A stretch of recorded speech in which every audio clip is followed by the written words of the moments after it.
Hello YouTube, today I'll be ranking all of the core set factions and starting a tier list for the game. I'll hopefully add other expansions to the tier list to build up a more complete picture for the overall game, as well as comparing the power level of the various sets and expansions. This video won't be providing a breakdown of the factions and taking a look at what each of the minions and each of the actions do, and how to play the faction well. I would say that this isn't a beginner video, and to get the most out of it you will need to have played Smash Up and have an understanding of the factions and what they do, so that is your warning. The video is broken down into parts. The first part explains how I'll be making the tier list, and this is then followed by each of the core set factions, before concluding with my final tier list and final thoughts. For each faction I'll be ranking them against 8 characteristics, which will give them a score, and that will place them onto the tier list. Just a note, I won't be including the Titans from the Titan event kit pack when considering how each of the faction ranks. I'm reviewing factions as they come out of the box, and while I was fortunate enough to get one of the Titan event kit packs when they were released, they have now been out of print for a number of years, so for any new and existing players, these Titans just won't be accessible if they don't already have them. It's different for those factions who are released with the Titan, because the Titan has been considered as part of the balancing and power level of the faction during the playtesting. For those Titans like the Pirates, Tricksters and Wizards in the core set, the Titan was released after the faction as an attempt to power up the factions that were considered to be weaker. It will be interesting to see how the factions that did end up getting Titans rank on my tier list, but with that out of the way, let's just get straight into it. So how will I be making the tier list? That's the important question. Well, in this series I'm going to specifically be looking at factions in isolation across 8 characteristics, which I believe provides a comprehensive overview of most, if not all, of the core game mechanics. These are draw power, burst, control, power gain, disruption, recovery, phase 3 and standalone VP. Each characteristic is broken down into 5 levels from none through to maximum, and the reason I've done this is to try and keep it as objective as possible, and I'll be going through a breakdown of the characteristics and requisite levels over the coming slides. If I made the tier list based on subjective experience, it starts to raise all sorts of problems. So for example, if I played a game with alien zombies and I won before my opponents even got to 5 victory points each, and I believe both the aliens and the zombies are S tier, then you can legitimately say, well, how good are you at the game? How good were your opponents? How well did you draw? How well did your opponents draw? What were your opponents playing? What was the play count for the game? All of these things shape how the game plays out, and these factors are very variable. Additionally, while a pairing might be unreal, the best Smash Up pairing you could possibly have, it doesn't necessarily tell you how good or bad a particular faction is. It's only by considering the strengths and weaknesses of a faction and blending those with the strengths and weaknesses of another faction that you can find good pairings. So let's take aliens as an example.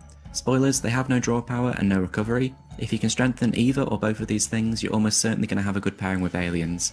If we stick them with the zombies, the best recovery faction in the game, boom, you've got yourself a winning pairing.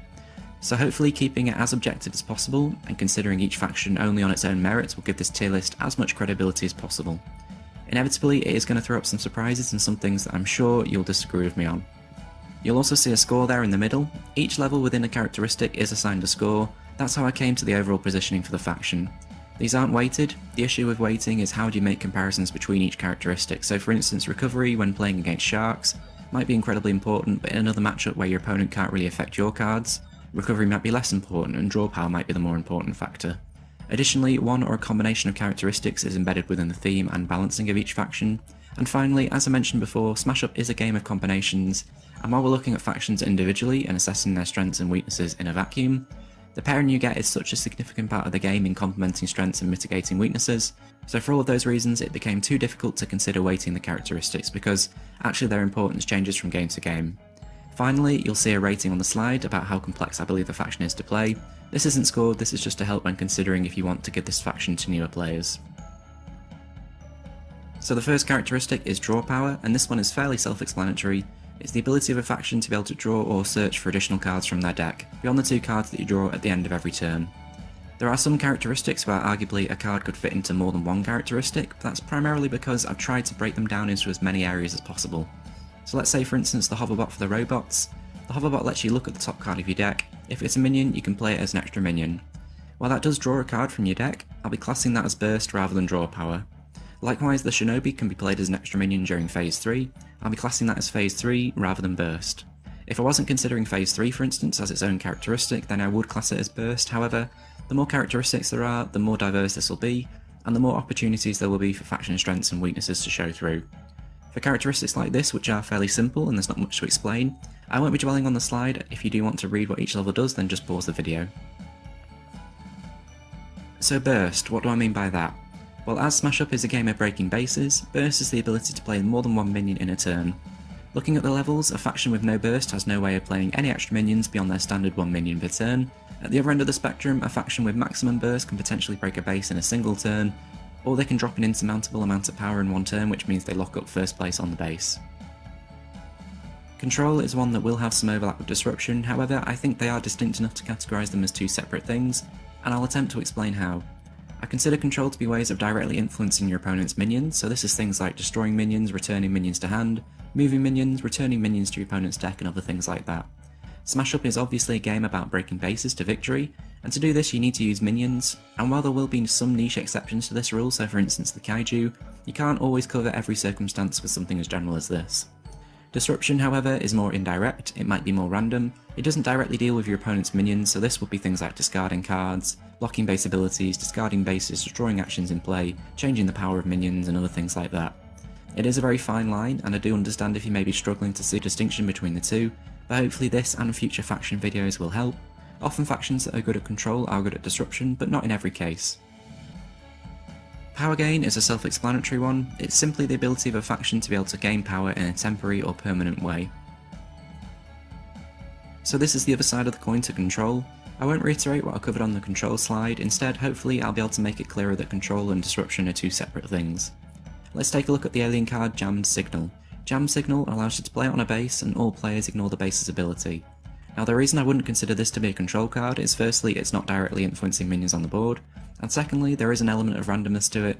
Even if you know all of the bases in the base deck in the game you're playing in, let's say you've identified one base that would be really good for your opponent, there's no guarantee that you see that base in the game, therefore it's just a bonus for your opponent if it does appear, but they aren't relying on it to execute their faction's combination strategy, therefore it can't be considered a control card.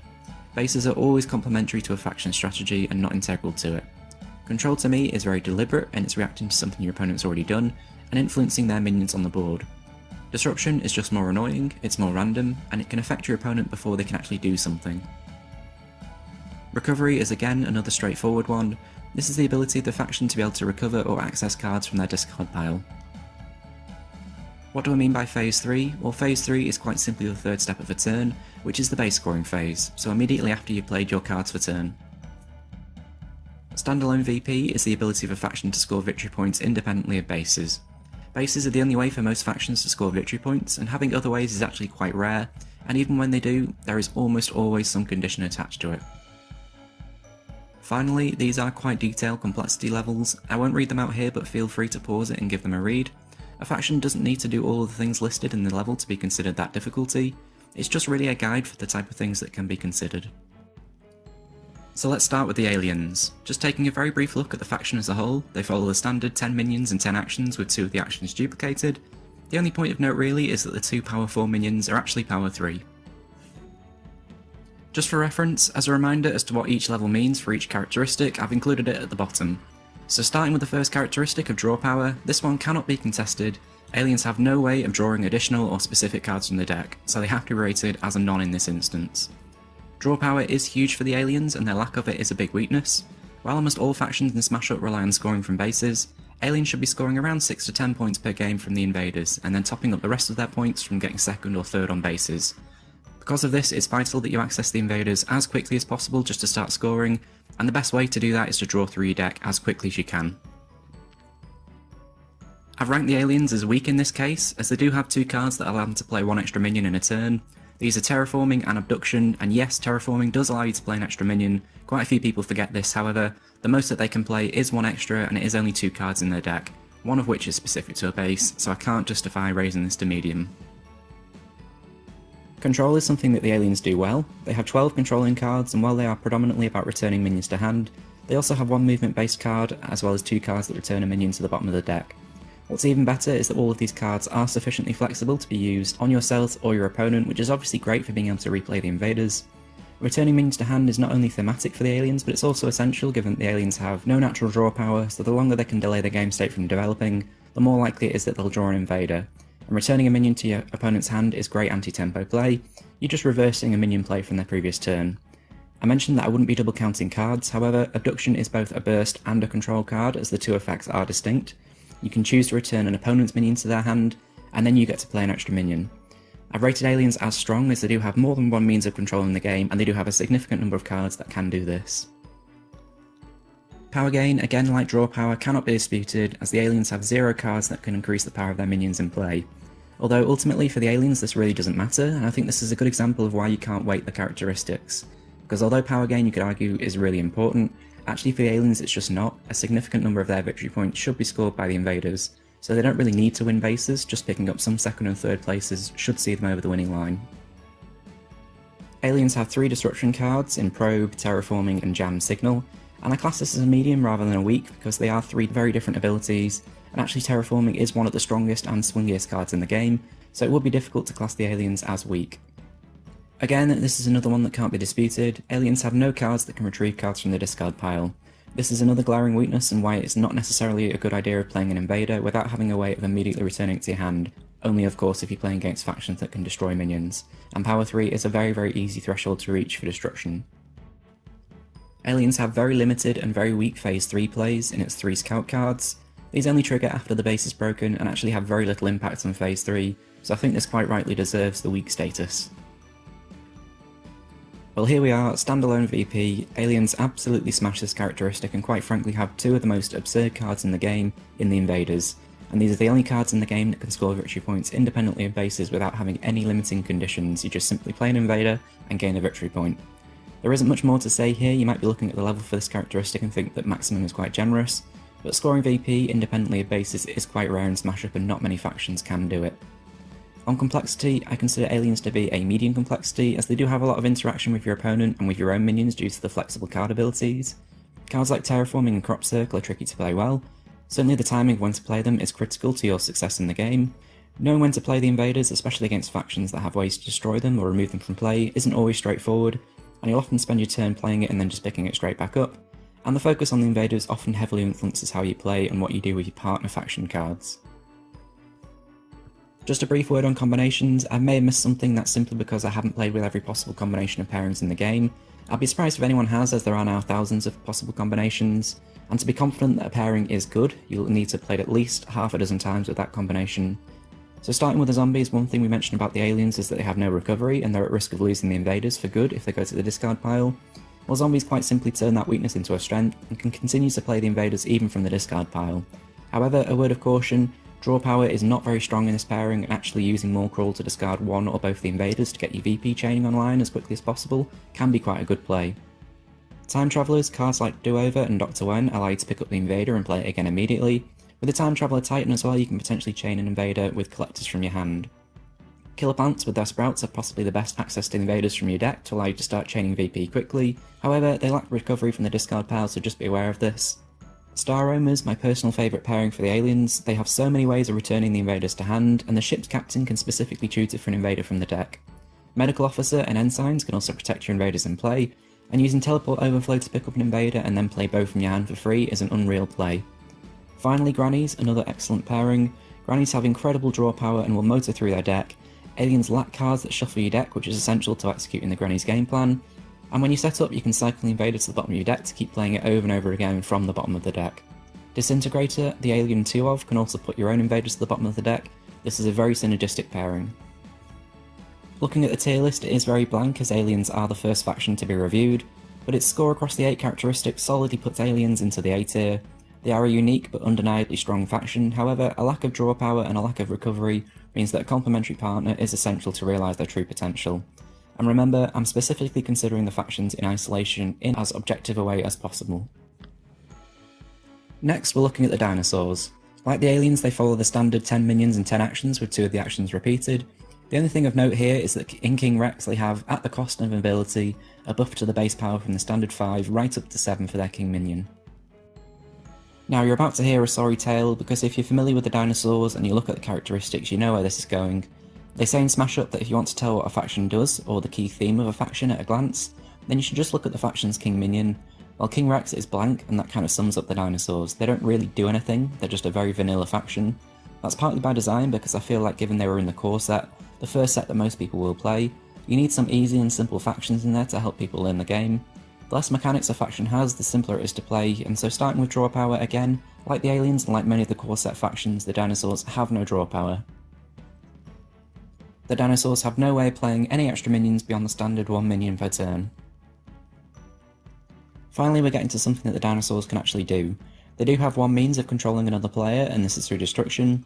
Now the difference between weak and medium in this case is that for medium, the faction has a number of cards that can do that faction's method of control, while for weak it's limited. I've gone with weak because dinosaurs don't have many controlling cards, just 4, and all are limited in some way. Starting with the Laseratops, it can only destroy minions of power 2 or less on the same base. This is useless against some factions, and it isn't even optional, so you may be forced into making suboptimal plays by either destroying one of your own power 2 minions, or playing Laseratops on a different base, what you might not have wanted to do.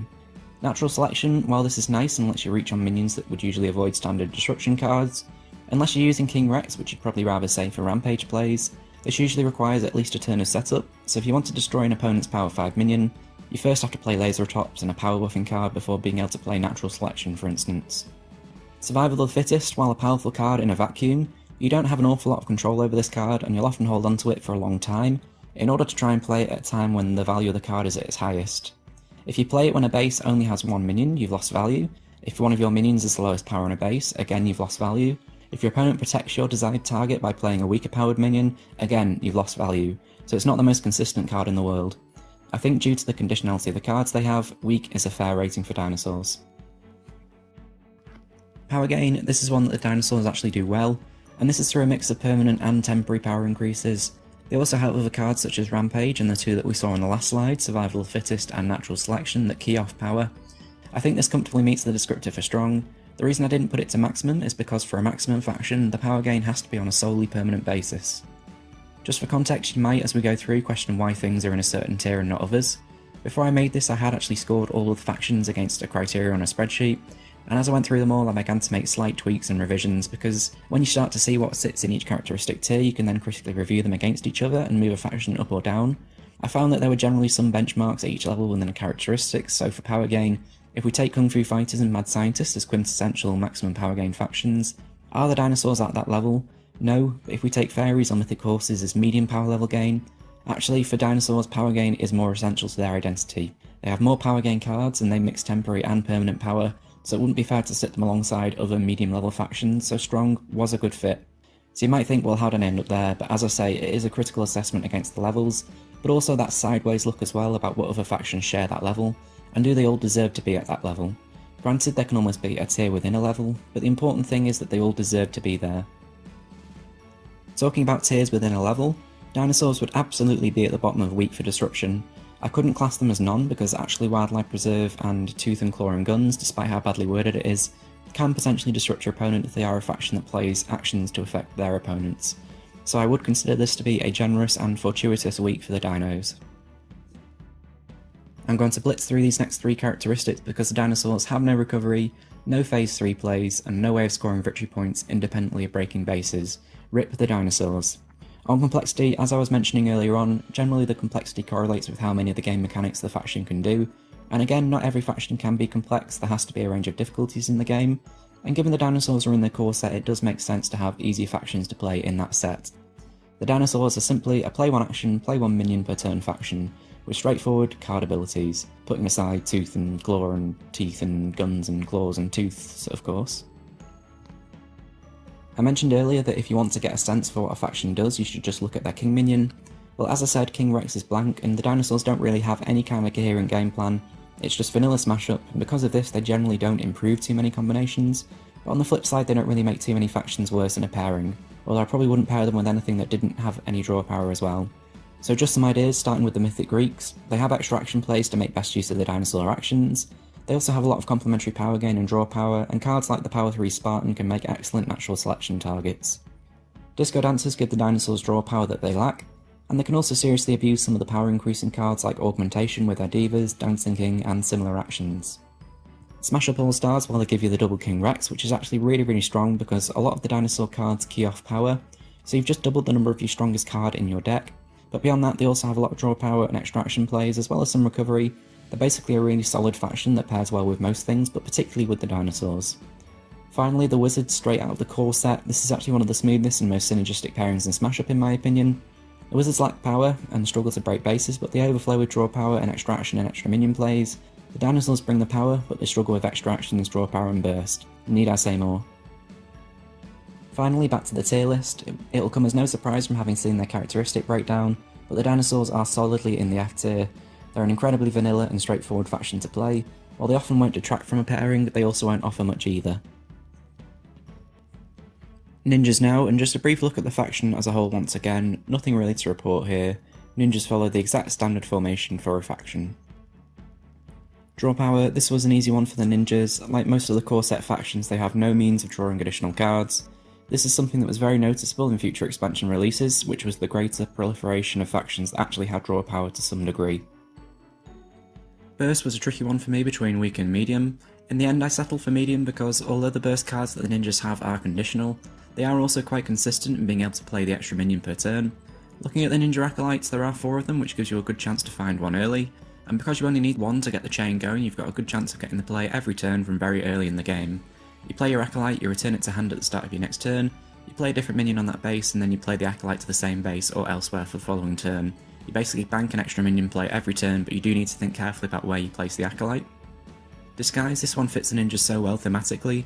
While in effect it's a net +1 for extra minion plays, it does allow you to have that element of surprise by, for instance, picking up 2 power 2 minions and replacing them with 2 power 4 minions, and then also giving you your regular minion play for turn. So why not strong for burst, you might be asking? Well, although they do have 5 cards that give you extra minion plays, picking up minions to put minions back down isn't as good as just simply putting extra minions down. You're paying a price to use these effects. The extra minions have to be on bases where either acolytes or the disguised minions already are, and actually a card like Disguise you're rarely ever going to get full value out of, given that Disguise is a one-off, and when you draw power 4 and power 5 minions you generally want to play them straight away, and not hold on to them until you've drawn Disguise. So most often you might play 2 power 3 minions, and when you think of it like that, really all you've done is withdraw 2 power 2s, maybe lower powered minions depending on the partner faction, and play 2 power 3s, so typically giving you +2 power. In reality that's not that strong, so I think medium is fair. I'd be more inclined to go the other way and call them weak rather than strong. Now this is one I really struggled with. I initially had ninjas ranked higher than this, however when reviewing the cards again, and the other factions that were sitting in the strong and medium characteristic level, I just couldn't keep ninjas there. While Ninja Master and Assassination are unbelievably good cards, the ninjas do only have one means of control and destruction, and they don't have loads and loads of cards that can do this, although the cards that they do have are very good. If you compare them to Aliens, who we've already seen, well Aliens had a lot more of the faction dedicated to control. They had variation on what they could do, it wasn't just picking up minions. And yes, while I consider destruction to be better than returning minions to hand, the quantity of cards just wasn't there and they fit the description for medium much better. Talking about tiers within a level, I would consider ninjas to be top of medium, and actually I wouldn't judge if you did want to move them up into strong, that is fair enough. Just a brief word on the Tiger Assassin, power creep is a very common thing in card games like Pokemon and Yu-Gi-Oh! And it's actually hilarious how much better the Tiger Assassin is compared to Laseratops for the Dinosaurs. The poor Dinosaurs, they've actually been power crept within the same set, let alone future expansions. And that's part of the reason why I'd like to see a core set 2nd edition. Dead easy this one, power gain is not something that the ninjas can do. Disruption, I felt that this was quite straightforward. The ninjas do have a couple of different effects that they can use to disrupt the opponent. It's quite thematic that the ninjas can do this, and putting them in the same tier as Aliens earlier feels right. It doesn't feel like the ninjas do enough to be considered as strong in disruption. Recovery, again, is another easy one. The ninjas have no way of recovering cards from the discard pile. Again, another thematic success for the ninjas is their ability to change the result when you least expect it, in the base scoring phase. Although if you've ever played against the ninjas, you just know that they always have that shinobi in hand, so it really does come as no surprise. This was an easy strong for me, as the ninjas can usually change the outcome of a base. Not necessarily first place, but switching 2nd and 3rd is something they're very good at. The addition of Hidden Ninja, or Tiger Assassin, or Ninja Master, as well as playing a Shinobi for a big power swing play, is very feasible. 2 points of note, you could argue that these are all burst cards, allowing ninjas to play extra minions beyond their standard 1. While you are correct, and if I hadn't separated out Phase 3 into its own characteristic as I explained earlier on, I would agree with you, but it wouldn't be fair to double count across 2 characteristics, and I think a tier list is better with a more diverse range of characteristics that do allow you to draw out exactly what a faction does well. I think it's important to have Phase 3 as a distinct characteristic because it is a significant and exciting part of the game, and some factions do it better than others. The second point of note is why are they not maximum? Well, spoilers, Pirates from the core set I have ranked as maximum, and when you see the cards that they are much more impactful in Phase 3, and I wouldn't class ninjas and pirates to be at the same power level in this regard. Finally, for the characteristic standalone VP, the ninjas have no way of scoring victory points independently of bases. I would consider ninjas to be a medium complexity faction. They do have lots of interaction with your opponents. Knowing when to play the hidden ninja for maximum effect is very important, and the placement of your acolytes in order to bank those extra minion plays when required can add some complexity to playing the faction well. Just 2 recommended pairings for the ninjas. Like the dinosaurs, I generally find that the ninjas don't harm very many pairings, and again like the dinosaurs, I wouldn't generally pair them with something that had no draw power whatsoever. The plays that they have in Phase 3, as well as just generally good mechanics of banking an extra minion play and destruction, will offer some good upside to a partner faction. Starting with the Sharks, while this is simply destruction galore, your opponent will have a hard time sticking minions, and with all the specials that you have in the Makos and the Shinobis, extra minion plays can easily turn the power of bases in your favour. Principally though, the pairing centres around the Hammerheads and their ability to just grow huge if you stick one on different bases. Also, the Kitty Cats, I wouldn't recommend playing them in anything more than a 2-player game, but Ninja Kitty Cats will completely freeze your opponent out of the game. If you play a minion and don't break a base, that turn you're either destroying it or taking control of it to break the base yourself. It's a slower grind, but you will get many bases where your opponent just isn't even able to score second. We're starting to get a bit of a spread now with the ninjas slotting into the C tier. Ninjas are a strange one, they will improve most pairings, however the lower the player count is the better they get in my opinion. I would never pick ninjas for a 4-player game, just too much can happen, and even the Shinobis aren't guaranteed to pick up victory points. Onto the pirates next, and like the ninjas, there's nothing really to report here about the faction formation. They follow the standard form for factions with 10 minions across a standard power spread, and 10 actions, 2 of which are duplicated. The pirates follow the core set theme of having no draw power whatsoever, and they also have no way of playing any extra minions in a turn. The pirates do, however, excel in control. This is generally conditional, with it typically being limited to minions of power 2, however they do also have a small number of movement cards as well as destruction, so there is some diversity there, and in Sea Dogs and Powder Keg they have 2 excellent controlling cards. Why is this not maximum? Well, the faction strategy isn't all about control. If you compare them to factions like the Geeks or Kitty Cats, where most of the cards are dedicated to control, and that is the primary theme and strategy of the faction, the pirates just aren't quite there, and 6 of the 9 controlling cards that they do have are limited to power 2 minions, and when you think of the pirates, the first thing that probably comes to mind are the specials, and in particular the first mates. Just the one card here for the pirates, which pretty much confines it to weak. However, Swashbuckling is better than most people give it credit for, as it isn't limited to minions just on one particular base. It sounds obvious given that it's written on the card, but it's surprising how often that is overlooked. It's designed to be used where you'll break a base and then you can combo it with a 6-power Pirate King, or Full Sail to steal a higher placement on a base, and then allowing you, if you've got 1 or more first mates on that base, to potentially move them to another base, power 3 first mates and then just break that out of nowhere as well, so don't underestimate this card. Disruption, while this is a non, there is something to clarify here. You'll recall that back on the dinosaur slide I rated them as weak for disruption for having 2 cards in Tooth and Claw and Guns that block card abilities, and Nature Preserve that ignores opponents' actions. Well, why are the Buccaneers, who are immune to destruction, not classed as disruption cards for the pirates? I did think long and hard about this, and I wanted to maintain consistency and integrity in the rating system, and I concluded that cards which block card abilities and actions are sufficiently disruptive to the vast majority of factions in Smash Up to be considered disruption cards. Almost every card in the game has an ability, and every faction has actions, so those cards are universal enough to be considered disruptive. The reason why I wouldn't consider pirates to have disruption then is that Buccaneers only block one effect, which is destruction. What about movement, returning to hand, playing actions on the minion, etc. like that?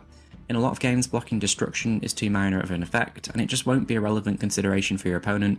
It's only 2 cards in the faction that have this effect, so if you are playing against a destruction faction, there are enough other targets for them to negate this ability. If every card in a faction had an ability which said ignore all effects of your opponent's actions or ignore all effects of your opponent's abilities on this card, then I would consider that to be very disruptive. It effectively means that possibly some or a lot of your opponent's cards might be dead in their hand. You might not even have questioned why I hadn't included Buccaneers on this slide, but hopefully that does help to clarify why this is the case. Recovery, in a similar case to the last slide, you might wonder why the first mate doesn't count as a recovery card. Well, quite simply, it never goes to the discard pile, so it isn't a recovery card. It triggers in Phase 3, which is why I've included it in there instead. Recovery is specifically about the ability of a faction to interact with their discard pile. Phase 3 is the pirate speciality. Like the aliens and the invaders, in the first mate the pirates have one of the strongest and most feared cards in their game, just for their sheer stickiness and value over time that they do actually accrue. If the invaders get a victory point when you play them, first mates build up a similar level of victory points over time every time that they avoid going to the discard pile and move to another base after it is scored. Not only this, but their combo potential for game breaking and ending turns is so astronomical that certain pairings really need to be hard countered. Not only do they have the first mates for specials though throughout the game, but in Pirate King they have a one-off big power move that you can play anywhere early on, and just bank it for when you need to move up a position on a scoring base. Finally, with Full Sail, they have one of the strongest specials in the game. If you have no way of recovering actions from the discard pile, you probably want to hold on to this for the game-winning turn, literally just to overwhelm the base out of nowhere. This is a sure thing for me for maximum. Easy one for the Pirates, they have no way of scoring victory points independently of bases. I consider Pirates to be a low complexity faction to play. They do have quite a lot of interaction with your opponent, but these are quite simple interactions, and the faction strategy as a whole is relatively straightforward. However, in cards like Pirate King and Full Sail, you can have tricky decisions about when you use these abilities for the maximum impact and value. There are also some combos within the faction, such as Buccaneer and Powder Keg, as well as spreading out and then converging using dinghies, so I think overall there are some intricacies, but any new player should be able to pick this up relatively quickly. I'll quickly cover the Killer Plants as they offer a combination that differs from all of the other suggested pairings. The Killer Plants offer excellent search and extra minion plays in their Sprouts and Venus Mantrap, as well as Blossom, Budding and Instagrow in order to find and play the first mates quickly. In Deep Roots and Entangled, the play and base actions that they have, that also offers some extra protection from movement and returning to hand, and in Overgrowth it can allow you to break a base on the cheap with the first mates by breaking a different base with the first mates, whilst everyone else is distracted by playing their minions on the Overgrowth base, scrambling for positions, and then moving them to the Overgrowth base and winning that one as well. For all of the other factions, they basically offer the same thing. The strategy is to buff the power of your first mates to a level where you can break base after base all in one turn. Mad Scientists, Kung Fu Fighters and Giant Ants do it best, although I'd say Kung Fu Fighters are probably the best of all. The rest of them I've ranked from best of the rest through to the worst. Cyborg Apes do the strategy well, but actually their minions are really good, and you do detract from the value of their minions, and you kind of want to target them with the play and minion actions instead. Polynesian Voyagers, again, they have arguably better targets for their play and minion actions. Actually, they don't really have as many or as good play and minion actions as the Cyborg Apes. Fairies and finally Changerbots do the same strategy but progressively worse than all the rest that came before them.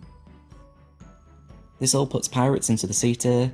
They are an excellent faction but really suffer from a lack of draw power and extra plays in order to get to the first mates and play them as quickly as possible. If you can break the first mates with power counters, then you'll definitely clean up, but be careful of people targeting them straight away after you play them. Robots now, and here we do have some interesting variations to the standard faction formation. Robots have 18 minions and just 2 actions, which are both the same, as well as the standard minion power tree structure of 4 power 2s and so on. The robots also have 8 microbots, all power 1 but all have an interesting effect, and they almost act like a sub-faction within the main faction as a whole.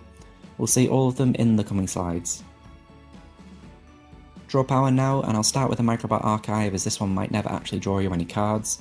This is a very situational card, and you may play games where you just never draw a card with this. Against destruction factions, sadly they usually target this first before destroying any of your other microbots to try and minimise the draw power you do actually get off this card.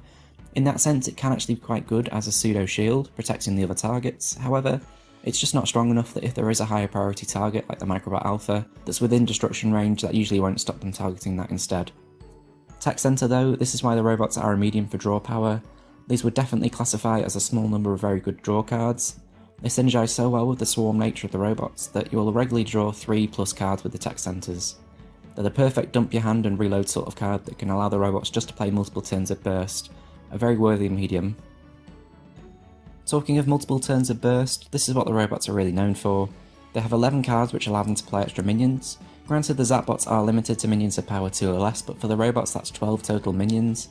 If you add in your partner faction, assuming they follow the standard formation, that's 15 possible targets minus the Zapbot that you've already played of course. Hoverbot has no power restriction and could net you a big target like a power 4 or power 5 minion. I'm sure we've all played those turns where you fix it into a Hoverbot, Hoverbot into a Zapbot, Zapbot into more Zapbots, and then finish with a Microbot Alpha to break 1 or more bases. Granted, that doesn't happen every game, but it can happen, and it happens consistently enough, whereby I consider this to be an archetypal maximum burst faction. Control, and the robots are right at the bottom of the weak tier in the core set. Nukebot I chucked on the slide, but you really can't class this as a control card for the robots, as you have absolutely no control over the effect, apart from incredibly niche times where you do have enough minions on the base to destroy the Nukebot with your own Microbot guard. However, if you have a Nukebot on the base as well as 4 other minions, not including the Microbot guard, and there are enough of your opponent's minions on the base that you're seriously considering using Microbot guard, well, I've got some bad news because the base has already broken, as there's no way it's still around with that many minions on it. I have it on the slide, but I wanted just to dispel the argument that Nukebot is a controlling card. Now onto the worst minion of the faction, and one of the worst minions in the game. The Microbot guard can actually be more harmful than helpful. Because the destruction isn't optional, if you're the only player on a base, you would have to destroy one of your own minions. It also makes it so you often have to play the guard first, ahead of other minions to stop that from happening, and this can often just break the flow of the burst that you do want to do. You can't even play a Zapbot and then Microbot Guard because the guard would have to destroy itself. Yes, the card is that bad. It's not often that you'll get value out of this card, although robots are probably one of the best factions for such a card, but it does feel like more of a hindrance than a help. Just the 3 power gain cards here for the robots, but what a 3 cards they are. The Alpha is arguably the king minion of the faction, and should only be played to break a base, either with a few other minions or on its own. Just remember when scoring the bases to score the Alpha space first so that it will actually break. While Alpha on its own is strong, the power of the Alpha is when it's combined with at least one fixer.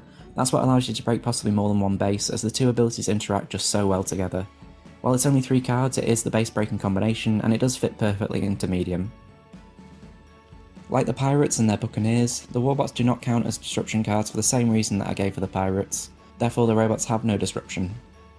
Just the 2 recovery cards for the robots, and they are very restrictive, only allowing you to shuffle in Microbots, which as we saw at the start is just 8 cards in the faction. However, this does mean that you can shuffle in the Alpha and the Fixers to once again get the combo back into your deck earlier than you would if you were shuffling your whole discard pile to form a new deck. The reason the robots are weak are that they only have 2 recovery cards, they're restricted to certain minions, and they shuffle into the deck, so it's not like you're putting them back on top of the deck or straight back into the hand. The next 2 are easy for the robots have no plays they can make in phase 3, if they did then the power level of the faction would just be absurd, and the robots also have no way of scoring victory points independently of bases. The robots were a tough one between a low and medium complexity faction. The faction has almost no interaction with your opponent, the cards are relatively straightforward. The complexity comes from the sequencing and chaining a lot of extra plays together, usually ending in the Alpha. I think the robots are one that in the first game you play with them, you might scrape out a close win or a close loss, mainly through misplays and not playing tech centers or the Alpha correctly perhaps, but I think they only really take one game to see the golden thread, and to really understand what the robots are going for, so I think ultimately they aren't that complex. On possible pairings for the robots, it's probably quicker to say what the robots wouldn't pair well with, the Princess and the Kaiju for instance, than what they would pair well with. You can put the robots with almost anything and they won't harm the pairing. You've probably got a good chance of winning, however there are some standouts and I'll briefly go through them as we could be here all day. The Russian Fairy Tales offers some deck manipulation as well as some key minion recursion and deck thinning. In the Grey Wolf you can put it to the top of your deck to play a Hoverbot with +1 power as an extra minion, to then play the Grey Wolf again as an extra minion, and you still have your regular minion play for turn. If you have another Hoverbot you could potentially do that play all over again. Foolish Magician gives you draw and deck manipulation. In Fetch, I Know Not Want, you can thin your deck of 2 other actions and potentially quickly draw into tech centers, and in the Water of Life you can directly put the Microbot Alpha back on top of your deck. The Wizards provide you with 7 more power 2 minions. They give you so much extra draw power for those reloads, as well as additional burst and a little bit of synergy with the Neophytes if they're played as part of a chain, potentially clearing the top of your deck or confirming if you can play a Hoverbot for the full value. The Zombies also give you 7 more power 2 minions for the Zapbots, as well as additional burst in the free Tenacious E each turn. You can cycle the Microbot Alpha as many times as you like, and in 4-player games, the Zombie Lord is where the true power of the pairing comes in, allowing you to play the Alpha, 2 Fixers and a Zapbot to then play another minion from hand and a Tenacious E from the discard for a huge power turn. The Penguins and the Mythic Horses are both very similar in that they're both Swarm factions, with the Penguins drawing and playing cards from the deck and the Mythic Horses concentrating on playing lots of minions on the same base. They give you draw power and lots of extra minion plays and you'll break bases very quickly. This all puts robots into the A tier. They're a very good faction that will improve almost every pairing. They can be very susceptible to destruction due to the low power minions, and they don't have any plays in phase 3, nor can they really stop your opponent's strategy beyond simply breaking a base that has a threatening minion or combo on it. If you can supplement any of those drawbacks, you'll have a winning combo. The Tricksters, nothing of note here, they follow the standard 10 minions and 10 actions with 2 of those actions duplicated. There are going to be a lot of nons for the Tricksters. The Tricksters, like most of the core set factions, have no draw power. I don't class the power 2 gremlins as draw power as you don't really have any control over the effect. Apart from the gnomes you have no way of destroying your own minions, and yes you can use your Titan, but I mentioned at the start that I'm not including Titans in this video. In addition, it's not really a great play to destroy one of your own minions just to draw a card. This was actually a close call between weak and medium for the Tricksters. Although the Tricksters only have 2 copies of the same card that allows them to play extra minions, it is actually quite a good card. Ultimately, although Enshrouding Mist, if you have both of them in play, can allow you to play up to 2 extra minions per turn, the extra minion plays are restricted to whatever base the Enshrouding Mists are on. Additionally, as they are player-owned base actions, that does make them slightly more vulnerable than if they were standard actions or minion abilities, but you do get the recurring effect as an upside to that. I put ninjas as medium burst. I wouldn't hate it if you wanted to put tricksters as a medium as well, but to me they're not quite at that power level. Onto control, and if there ever was a faction that was going to push the limits and the fine line between control and disruption, then it was going to be the Tricksters. Let's start with the easy ones, the ones that are definitely control in the Gnomes. The Gnomes are absolutely garbage. I can't really think of a worse power 3 minion than the Gnome. Although they can destroy a minion with less power than the number of minions you have at the base, as we've just seen, building minions on a base isn't particularly easy for the Tricksters, so you have to already have 2 minions on the base before playing a Gnome, just to destroy an opponent's power 2 minion. The only saving grace is that it's a you may rather than being mandatory. While the Microbot Guard actually has some application because of the swarm nature of the robots, to give Tricksters 3 minions like this really is an insult. So here are the tricky ones, Flame Trap and Leprechaun. They do a very similar thing, with the Flame Trap being a one-time destruction for any minion on a particular base, and the Leprechaun being an ongoing destruction for that base. Is this control or is this disruption though? You could argue they're disruption because they don't immediately affect minions on the board, they aren't reacting to minion plays and controlling your opponent's board state. By playing them in advance of the destruction, you are disrupting where your opponent can play, you are making certain bases unplayable.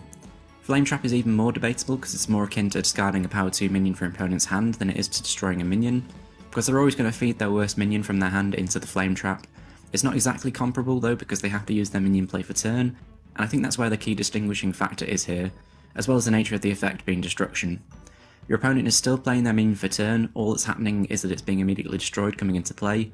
If you think of Flame Trap and Leprechaun as specials in your hand that your opponent knows you have, as soon as they play a minion you play it from hand and destroy the minion. If you think of cards like that, then it certainly fits their control category better than disruption. But yeah, Tricksters really do push the characteristics. If you want to consider these cards as disruption rather than control, then I would drop Tricksters down to weak.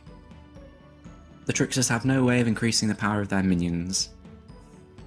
If the robots are the archetypal burst faction, then Tricksters, as their name suggests, are the archetypal disruption faction.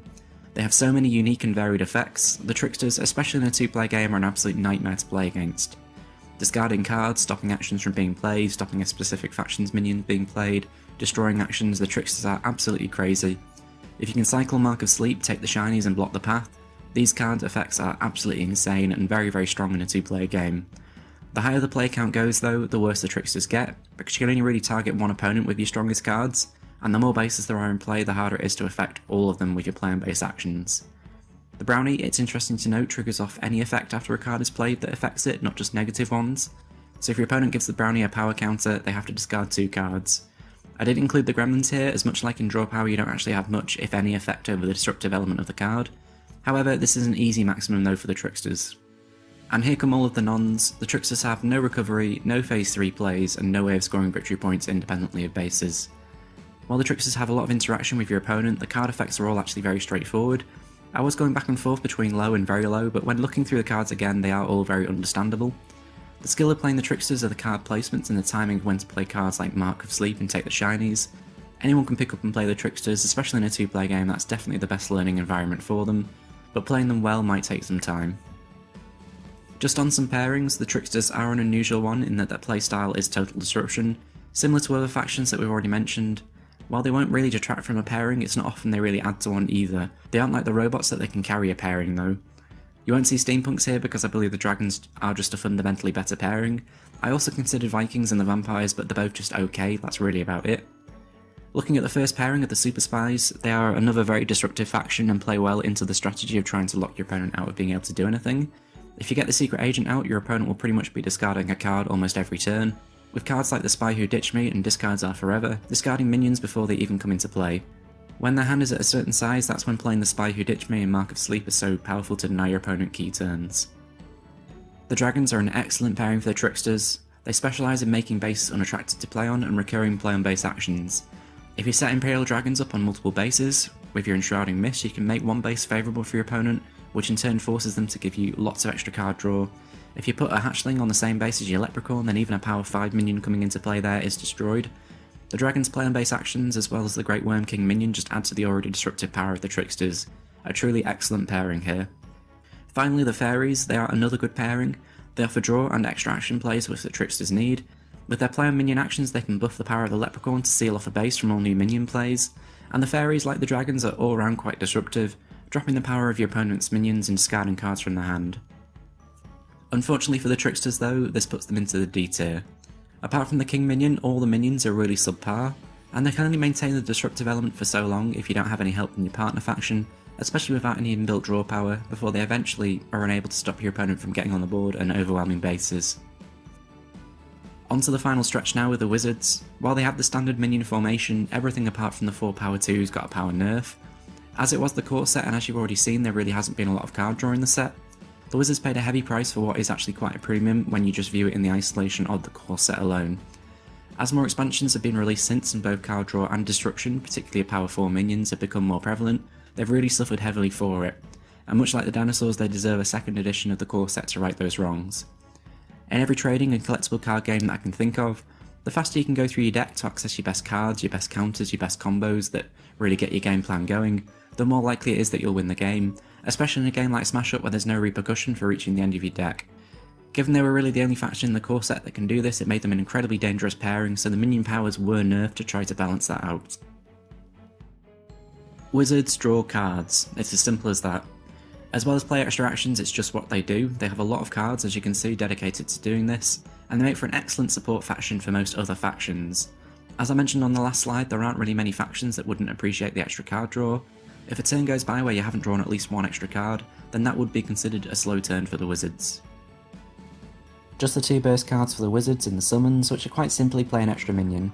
There are no restrictions to this, and actually the Wizards can quite easily play both summons in the same turn, although this is conditional on other onboard effects. We've passed the peak now for the Wizards. From here on in we'll really see the premium that was placed on card draw in the core set for Smash Up. In the context of the core set, I do agree. If you gave the Wizards some control elements or power gain or action recursion or specials or any combination of them, even if it were only 1 or 2 cards, they risk disrupting the balance of the core set, and disruption is where I'll be stopping because the Wizards have no control and no power gain. The Wizards have just the 1 disruption card, but it is a really interesting one, and I absolutely love this kind of mechanic, which is hardly seen in Smash Up even to this day. And to be honest, I can understand why. It is an awful feeling when complete chance just potentially ruins your whole game plan. If your opponent hits that 1 key of action with this card and then they just waste it, your chances of winning the game might have just dropped drastically, and it leaves an awful feeling in your mouth. This is a weak disruption card though, as there are times you'll play it and you'll just hit minions and you'll be really sad, but then there are also times where you'll access a card the Wizards are just not supposed to be able to access, and it'll give you some game-breaking play, and that's just what makes this card so fun. Much like the factions that have come before, the Wizards have no recovery, no phase 3 plays, and no way of scoring victory points independently of bases. I consider Wizards to be the hardest core set faction to play. I've often had to use dice when playing Wizards just to keep track of the number of extra plays that I do have, and what makes extra plays more difficult is when it's combined with card draw and hand refresh, because what you can do changes within the turn and it is quite fluid. This is compounded when you add another faction on top of that, particularly if they also bring extra plays and such. As I mentioned at the start, the Wizards make an excellent support faction, and they'll improve almost every pairing. However, what they lack is power. That's partly why they got a Titan that gave them a power boost. While they work with most factions, I've tried to highlight the ones that complement the Wizards well.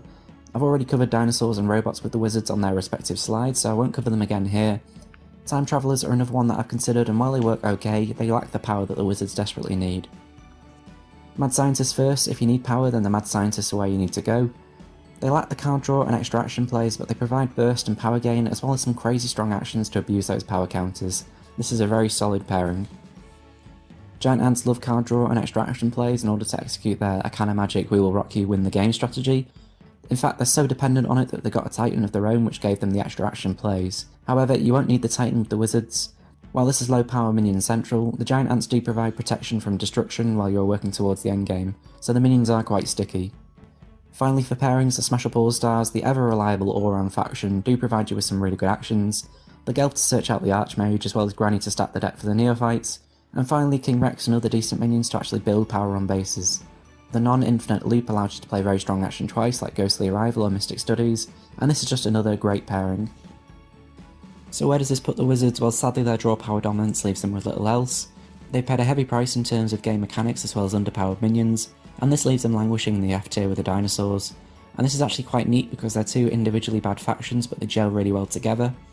They make for a great support faction which any partner would be grateful for, but at the end of the day you're really there to support their strategy, that's all. Last but by no means least, we're onto the zombies. In terms of faction structure, the only thing to note is that the 3 power 3 minions at the expense of 1 power were given a ridiculous ability to be played as an extra minion once per turn from the discard pile. This is one card I think they would look at again if they did a second edition for the core set. possibly limiting the extra play to a base where you either have or don't have a minion, or maybe even drop the power to 1 and then +1 for each Tenacious Z or something like that. This is possibly quite controversial, and to be honest I could probably be convinced one way or the other, but I had to make a decision. Do the zombies actually have any draw power? For any other faction this wouldn't even be a question looking at these card effects, but because the zombies use their discard pile as an extension of the hand, this is a little trickier and a bit more nuanced. I'll start with the Walker because I feel this is the easier one. Sometimes you choose not to discard the card, maybe because the top deck is very good, maybe because you don't have the card in hand yet to utilise it if it were to go to the discard pile. Let's say for instance you look at the top of your deck and you choose to discard it. Have you actually drawn a card there? Technically no, because you don't now have it in hand to play it immediately, although it could be argued that by making the deck smaller you can then draw through it faster. As with Mole Crawl, apart from Tenacious Z, you always then need to play another card in order to access the card you've just discarded, so is that draw power or recovery, and I class that more as recovery. Mole Crawl, pretty much exclusively used to get the Tenacious Z's out of the deck. Because the Tenacious Z's can be played directly from the discard pile without relying on any other cards, Mole Crawl is drawing them out of the deck so you can access them straight away, and I was actually considering that to be burst rather than draw, but the burst is the Tenacious Z's part of it. The Mole Crawl part is the draw, so yes, the zombies do have draw. It's incredibly unique to the zombies and it wouldn't be considered draw in any other faction. I think the zombies fit medium very well for burst. They do have a number of burst cards, however they are all conditional, and although they can potentially play 2 extra minions on a base in one turn, zombies don't quite feel like they're pushing into strong on this one, although I will admit that they are high medium. Outbreak has to be on a base where you have no other minions. The Tenacious Z's are limited to 1 Z a turn, and they keep coming as limited to minions in your discard pile, and while you might say that this is zombies so that doesn't really matter, the minion still has to be in the discard pile first, and that could be a good few turns before that actually happens. Unless you're breaking a base that turn, you don't want to be bringing back a Walker with this card for instance, you want to be hitting a power 4 or power 5 minion, just to maximise the value of the card. And then the Zombie Lord, the extra players all have to be on different bases. That all just seems too conditional to me to be a strong burst faction. The zombies have no controlling cards, and they have no way of adding power to their minions. Just the one disruption card for the zombies, but it is a very good one, even if it is only limited to a 1 turn duration. The ability to completely stop minion plays on a base is incredibly strong. A lot can happen in Smash Up before it gets back around to you, and depending on if you know whether your opponents have any action destruction or minion movement, you know how likely this card will be to stick. You can use this at opportune moments to guarantee that you'll win a base on your following turn, and then with the zombies recursion you can play this card again in the future, so though it's only one card, it is a very significant one. Now this may just look like another picture of the entire faction again, and that tells you how ridiculously good the zombies are at recovery and accessing their discard pile. In most card games, including Smash Up, the power and impact of cards is accentuated by the fact that you can typically only play them once. Cards are supposed to be a finite resource, when you use them they're gone. In general, most factions don't have good ways of accessing the discard pile, but the zombies throw the rulebook out of the window. Do you have a very strong one-off card? That's no problem, just play it over and over again from the discard pile. Although the zombies generally do favour the replaying of minions from the discard pile rather than actions, and that obviously fits their theme. This is what makes playing against any zombie pairing so difficult to beat. Destruction is only a temporary reprieve, you can try and move minions around and strand them if that's possible for your pairing, but the only surefire way of mitigating the zombies is to get them to shuffle their discard pile back into their deck. Not only do they lose access to key resources, but as we've already seen, they lack the card draw to run through their deck again and get back to their strong cards. The zombies have no cards that can be played in Phase 3, and they have no way of scoring victory points independently of bases. The zombies are an interesting one because I feel that if someone has started by playing as any other faction, then they'll need to get their head around the concept of the discard pile not being a place of no return, and that actually is just another resource that you'll spend almost as much time looking at as your actual hand. The trickiest cards are most often the Walker, as unless it's a Tenacious Z, almost every new player won't discard the top card of their deck, because why would they choose to discard a resource? All in all though, apart from remembering to use Tenacious Z every turn, the cards are very simple. Put a card from your discard pile into your hand, play a minion from your discard pile, etc, etc. The timing of playing Overrun is about as complicated as it gets. Much like the Wizards, the zombies make for a near universal good pairing because of the key support role that they play. Every faction wants to play the best cards multiple times, but most factions just can't do this.